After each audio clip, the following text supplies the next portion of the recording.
आज सबसे बड़ी एक चीज़ देखने में आती है कि रिश्तों का मोल क्या है।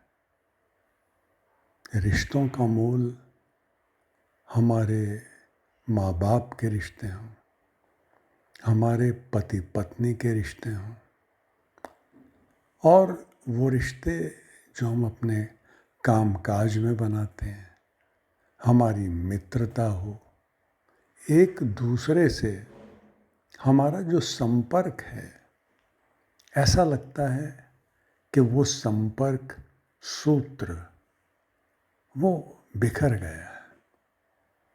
हर कोई, आप अगर ध्यान से, आराम से अगर इस बात को आप सोचें कि आखिर ऐसा क्यों है, ऐसी क्या बात हो गई, ऐसी क्या चीज़ हो गई कि हम कोई रिश्ता, अगर किसी को मित्र कहते हैं, किसी को एक रिश्ता पति पत्नी का, एक रिश्ता देश से दूसरे देश का, बहुत शांति से, सच्चाई से आप अपने अंदर, दिमाग में, मन में सोच के देखेंगे, आंखें बंद करके इनवर्ड अंदर जाना और वहाँ देखेंगे तो ये मिलेगा।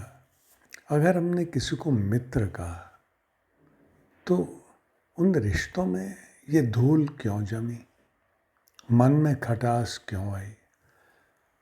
अंततो गत्वा जो चीज़ें हमें दृष्टिगोचर होंगी वो ये, हमने अपनी शब्दावली, अपने शब्दों को बातचीत में हमने उसमें एक तलखियत पैदा की, हमने उसमें एक कड़वाहट घोल दी।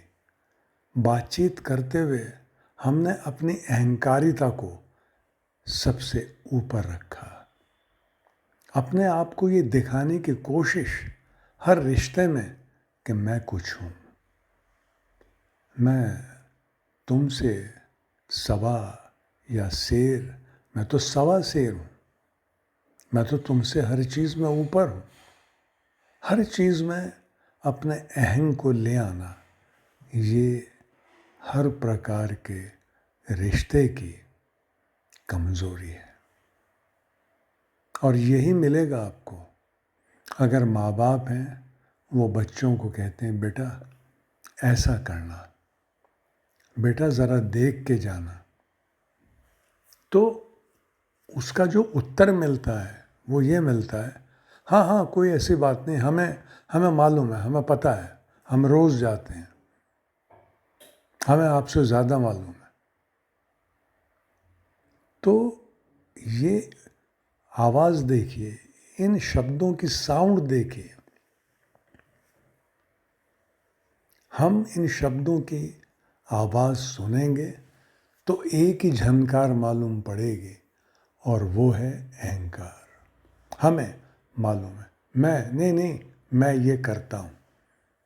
मगर आप कुछ भी करते हों, पढ़ाते हों, आप बहुत बड़ी पोस्ट पे हों, मगर अगर माँ बाप का एक वर्ड ऑफ कॉशन, उनके उस प्रेम वात्सल्य की वजह से उन्होंने आपको पाला बड़ा किया, वो जो केयरिंग एटीट्यूड है उनका, उस वजह से जो वो आपको हर चीज़ के लिए कह देते हैं बेटा ज़रा देख के जाना, बारिश बहुत है, पानी भी बहुत जगह मिलेगा, तो ज़रा देख के चलना।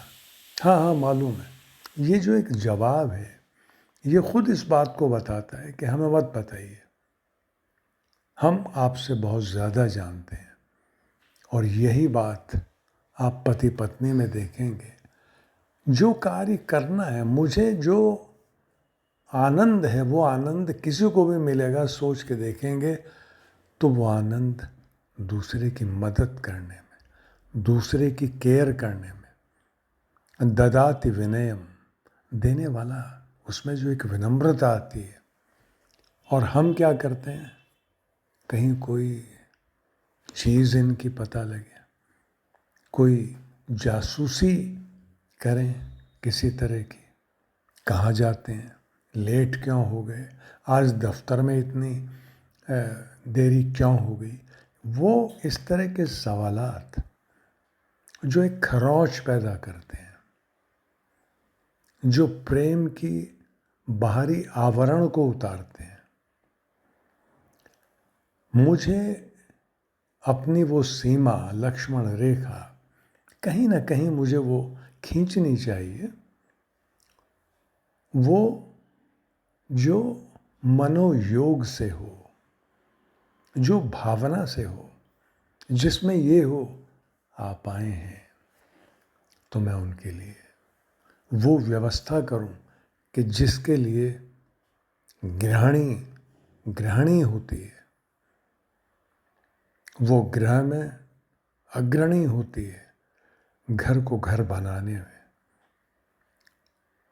कुछ ना कुछ वातावरण को ऐसा बनाया जाए, एक व्यक्ति घर में जो रहता है वो आया है और वो थका मांदा, न जाने क्या क्या, कैसे बाहर लड़ना पड़ता है, कितने समझौते करने पड़ते हैं अपनी नौकरी को करने के लिए, तो उसको अब रिलैक्सेशन मिले, वो तनाव उसका दूर हो, उसको लगे कि जहाँ उसका घर है, वो जो आश्रय है उसका, उसमें उसको अब शांति मिले, वो सारा तनाव अब काफूर हो जाए।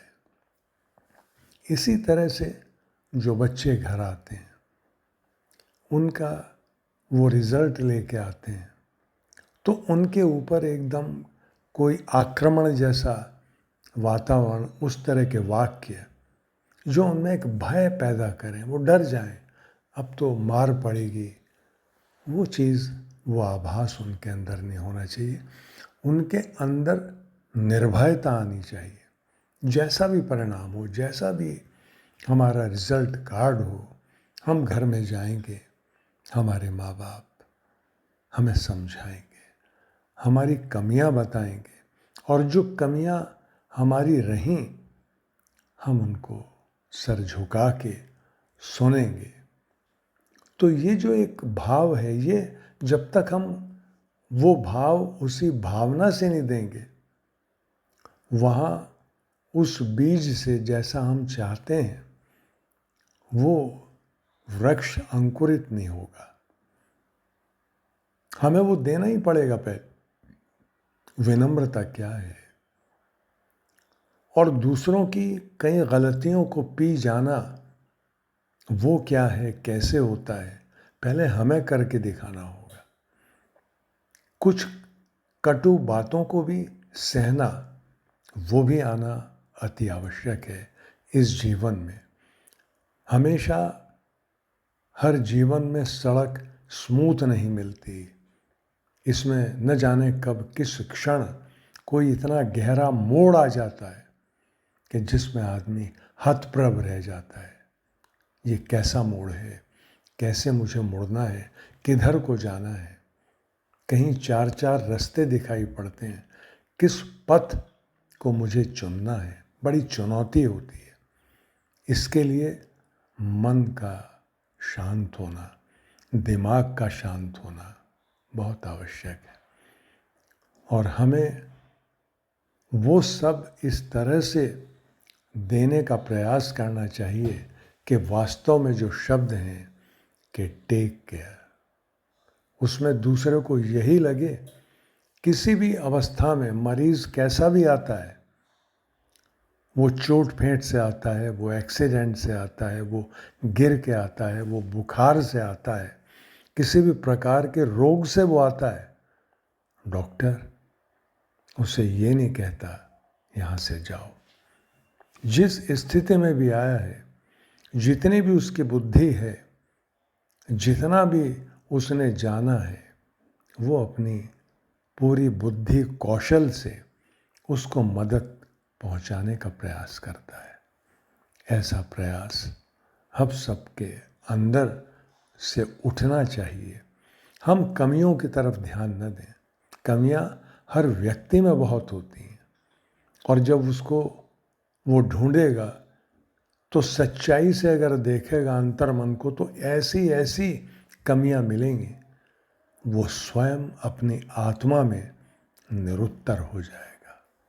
तो हम भगवान की भक्ति, प्रेम की शक्ति, इसको हम समझें और तब व्यवहार करें। आज इतना ही। बहुत बहुत धन्यवाद, और गुरु पूर्णिमा की आप सबको बहुत बहुत बधाई।